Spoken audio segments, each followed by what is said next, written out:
0.1 milligram కావాలి. 100 గ్రాముల తాటి బెల్లంలో 432 మిల్లీగ్రాముల రిబోఫ్లోవిన్ ఉంది. అంటే మనకు కావలసిన దానికంటే ఎన్ని వందల రెట్లు ఎక్కువ ఉందో చూడండి. ఇంత తాటి బెల్లం మొక్క తింటే B1 B2 పుష్కలంగా అందుతాయి. మరి ఈ B1 B2 ఈ 2 విటమిన్లు తాటి బెల్లంలో ఇంత ఎక్కువ ఉన్నాయని ఎవరు నిరూపించారు? 2013 సంవత్సరంలో తాటి బెల్లం మీద స్పెషల్గా పరిశోధన ఇద్దరు సంయుక్తంగా కలిసి చేశారు.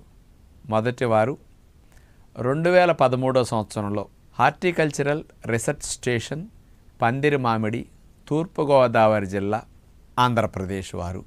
మరియు college of agricultural engineering, Bapatla వారు సంయుక్తంగా కలిసి చేసిన పరిశోధనలో తాటి బెల్లములో ఈ పోషకాలు ఉన్నట్టు, ముఖ్యంగా